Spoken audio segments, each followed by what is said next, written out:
that whatever he does with it will go down in the history books of one of the biggest wins in post-war Britain. And that's why these people are here today, because they actually want to take it in. They want to celebrate it. The Labour Party and their activists haven't really enjoyed a moment like this since 1997, when Tony Blair won that famous landslide with New Labour. And Beth, as you've been speaking, we have seen Sir Keir Starmer, the new Prime Minister, just pulling in around the back of Downing Street with Victoria, getting out of the car, going into Admiralty House. The next time we see him, I'm sure he will be coming out of the door just behind you to, I'm sure, rapturous applause in Downing Street. What tone do you think he's going to take in the speech? I'm kind of intrigued to see, I guess, if he allows himself to bask in the glory of his big victory, or if actually it's more sober than that. I don't think he will be basking in any glory. The whole way through the campaign, he's talked about how he wants to be humble in the service of the British people, to put the government in the service of working people, to govern for the country, not the party. And I think we will see those themes. I think also that he will be serious and with a sense of urgency. I think he will reiterate, as he did in the campaign, that he wants to govern with determination and focus. And I think it will be a very inclusive speech in which he tries to bring the country together. He's going to come out, I think, he'll greet supporters, and then he will come to the lectern. There will be waves, there will be flags, there will be celebrations. This is a massive moment of celebration for a Labour Party that has only had Tony Blair as its Prime Minister since 1979. I was 3 years old when Margaret Thatcher became Prime Minister, and it wasn't until I was a teenager or a young woman that there was a Labour government. And there will be lots of people out there, lots of teenagers and people in their early 20s, they won't know a Labour government. It will feel very different. It is the end of the Conservative era for the time being. It's a massive moment. It doesn't happen often. And as I said, they have lost 4 general elections on the bounce. So today will be, I think, a day of celebration. But I think tomorrow there will be a cabinet and the work will really begin. And as I said, I think there will be a sense of urgency. But Keir Starmer, I think, will be very humble in his victory. He will recognise that he still has a lot to do to win the support of the public. One of his advisors said to me actually the other day, Sophie, that they recognise that if they did win the election, and as it turned out they won it rather spectacularly, that as soon as they won, there'll be lots of people that won't vote for them again because their job's done. They actually wanted to get out the Conservatives rather than bring in a Labour government. That was the motivation. That was the primary motivation for many, many people that voted Labour. And so Keir Starmer has to sell himself, his vision for Britain, his policy, his government to the public all over again. And I think that they won't take anything for granted. I don't think there will be any hubris in any of this moment. And I think, as I said, I think he will be very humble and serious and solemn and workmanlike, which is how he has always led the Labour Party. And I don't think he's going to change now on the back of this massive majority. That's a reflection as well of the mood of the country, Beth. A more cynical public, lower expectations for politicians, perhaps chiming in with that mood. I was quite struck by what you said about the Labour advisor talking about people effectively lending Keir Starmer their vote to get rid of the Conservatives. I mean, we can see how quickly that can change with so many people, as Boris Johnson put it, lending their vote to him from the Red Wall last time. And now, of course, the Red Wall very firmly back in place. Keir Starmer will be hoping to have built a more resilient majority after that extraordinary, historic election results last night. Well, yes, it was, as I was saying earlier, like sometimes landslides by their very dint are built on quite shaky foundations, as Boris Johnson found out and as Keir Starmer will fear. You know, when Boris Johnson won that huge majority, we all thought he would be in for a decade, that he'd redrawn the political map, only to see how quickly that can be frittered away. And Keir Starmer does want to lead a decade of national renewal. He said he wants 2 terms. And he knows that if he is to get that second term, he's got to deliver the results in the first one.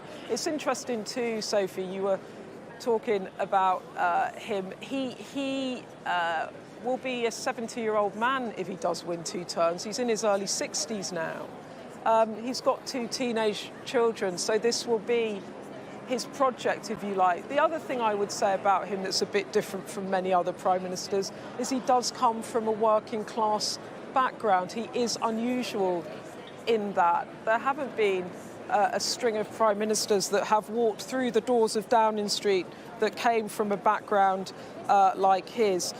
There was MacDonald, there was Ted Heath, Callaghan, Major.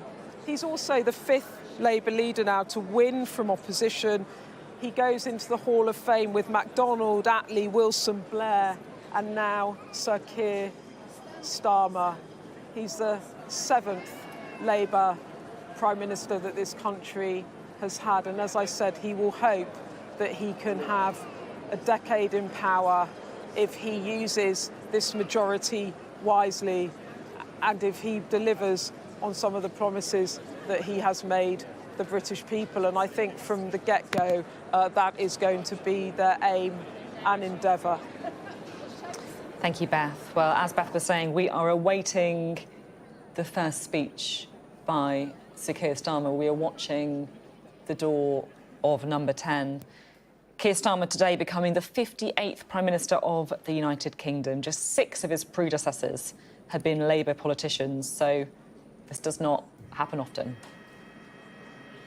You can see there Sir Keir Starmer and his wife Victoria holding hands and getting back into that car. They're leaving Admiralty House, they're back in the car, and now the very short drive, we believe, to number 10 Downing Street, where his supporters have been patiently waiting, waving their flags, waiting to celebrate the record-breaking, history-defining majority that Sir Keir Starmer won, only second, of course, to the one that Tony Blair managed in 1997. I wonder what he's thinking about in that car as he sits with Victoria. He knows that this speech matters. He's got the mandate, he's got the majority, and now a nation awaits to find out what is he going to do with it. Beth Rigby is awaiting that car. Beth, he started driving. He's going to be with you soon. Yeah, we're going to have him here shortly. And as you said, he's only the 7th Labour Prime Minister. He's won an absolutely astounding majority. He's crushed his opponents. He always said to me he was ruthless, and he really is. They ran a strategy to target marginal seats, not to pile up votes in seats where Labour were already winning, and they have executed this with absolute precision. He has not got a huge vote share. He's got nothing like the vote share that Tony Blair won in 1997. But he has also perhaps been the beneficiary of tactical voting. The cheers are up. I think the car is coming in. Keir Starmer's coming in.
Thank you.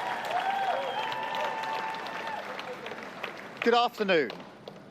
I have just returned from Buckingham Palace, where I accepted an invitation from His Majesty the King to form the next government of this great nation.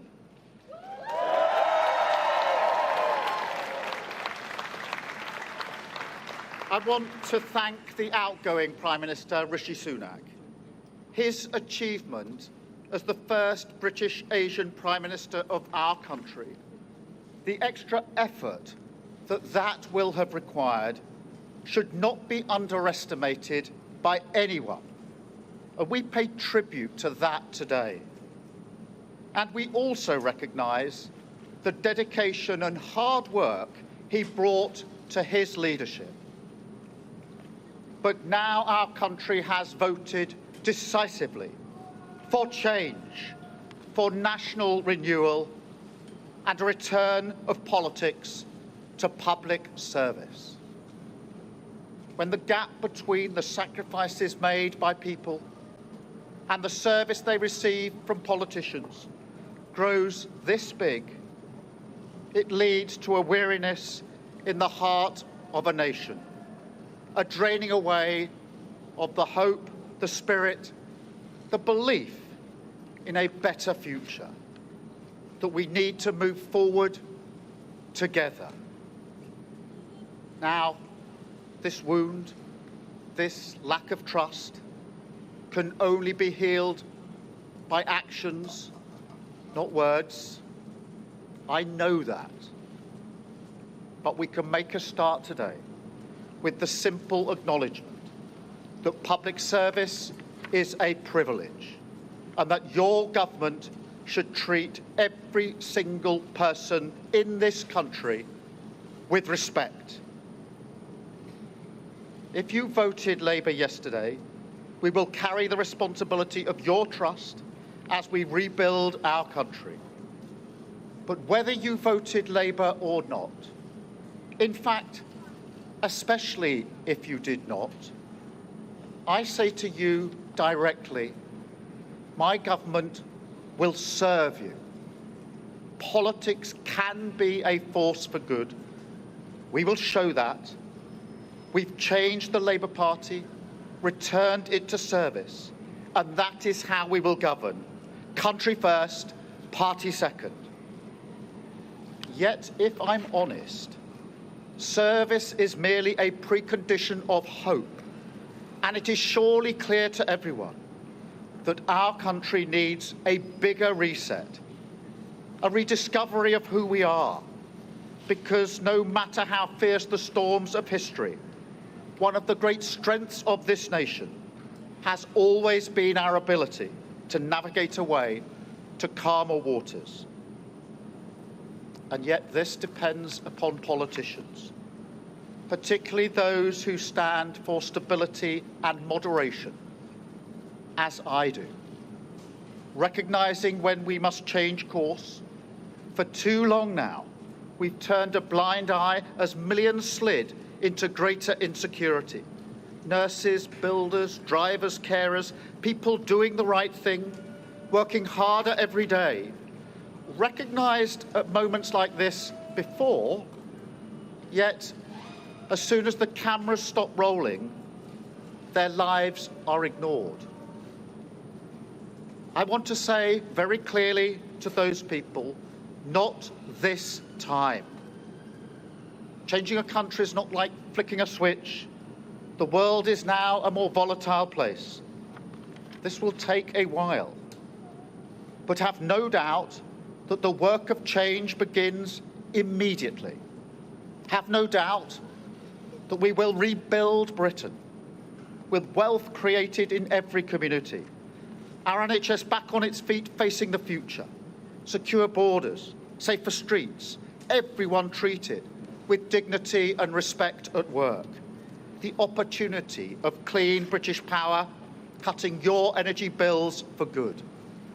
And brick by brick, we will rebuild the infrastructure of opportunity, the world-class schools and colleges, the affordable homes that I know are the ingredients of hope for working people. The security that working class families like mine can build their lives around. Because if I asked you now whether you believe that Britain will be better for your children, I know too many of you would say no. And so my government will fight every day until you believe again. From now on, you have a government unburdened by doctrine, guided only by the determination to serve your interest, to defy, quietly, those who have written our country off. You have given us a clear mandate, and we will use it to deliver change, to restore service and respect to politics, end the era of noisy performance, tread more lightly on your lives, and unite our country. 4 nations standing together again, facing down, as we have so often in our past, the challenges of an insecure world, committed to a calm and patient rebuilding. So, with respect and humility, I invite you all to join this government of service in the mission of national renewal. Our work is urgent, and we begin it today. Thank you very much.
And there we have it, the very first speech of our new Prime Minister, the man with the mandate, all 412 seats of it, setting out his vision of politics as public service. He's brought his party back from the brink. The question now is, can he do the same with the country? Will it be a new dawn breaking or a brief pause in the rain? Beth Rigby, our political editor, is on Downing Street for us. Beth, it was a broad brush speech. There weren't many specifics.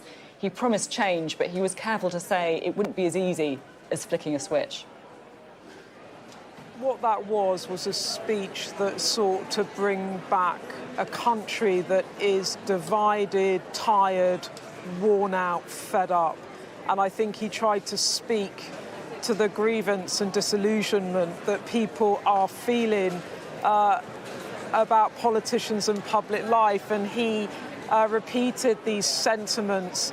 In a way, he was trying to say to the public, I get you and I hear you. He started off trying to be very statesmanlike. No politics of division in this. This was all about bringing people together. First, he praised Rishi Sunak for his dedication. He then went on to a massive theme of that speech, which was trust, talking about the gap between politicians and people, the wariness in the heart of the nation. He talked about actions, not words. He said, I know that that is what the country needs.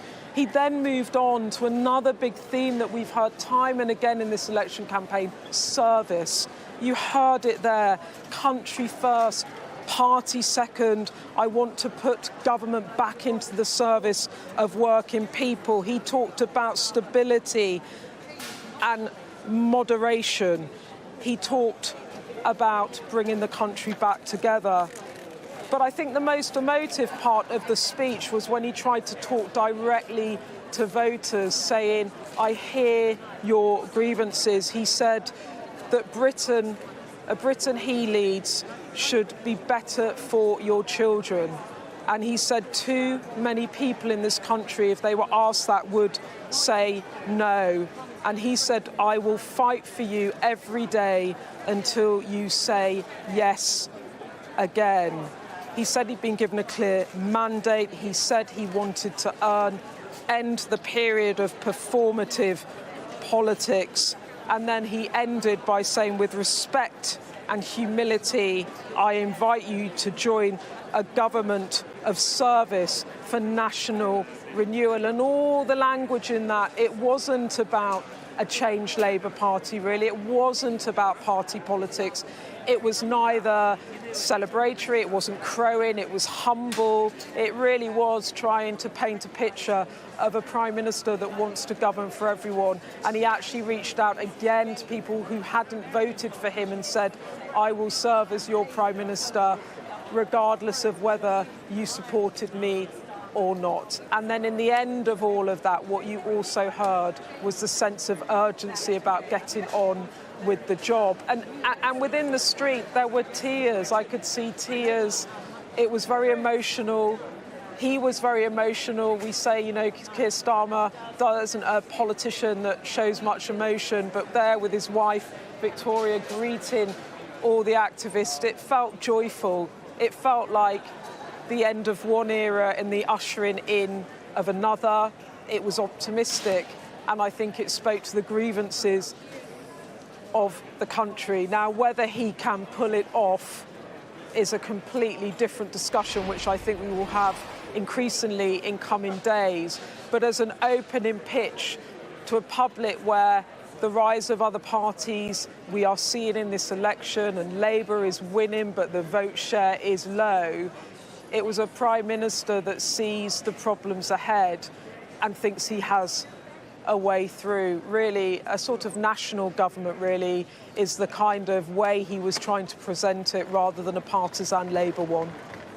Beth, thank you very much indeed. As you were saying there, I'm sure there will be so much for you and I to discuss in those first 100 days of the new government. Thank you, Beth. Just want to take a pause, because it really does feel like we just witnessed a moment in history, doesn't it? These transfers of power do not happen very often, and it does feel like that glimpse that we got of Sir Keir Starmer and his wife Victoria on the steps of Number 10, that famous door we're so familiar of, that really did feel like a moment in history. The hard work, of course, begins now. He'll be straight through those doors. He'll be meeting the civil servants. He'll be confronted by the pictures of those 57 previous prime ministers. And then, of course, onto the briefings, the phone calls with international leaders. No time for a let-up from Sir Keir Starmer. We're joined by Sam Coates, our Deputy Political Editor, and also our election analyst, Adam Bolton, as well. Sam, what did you make of the speech?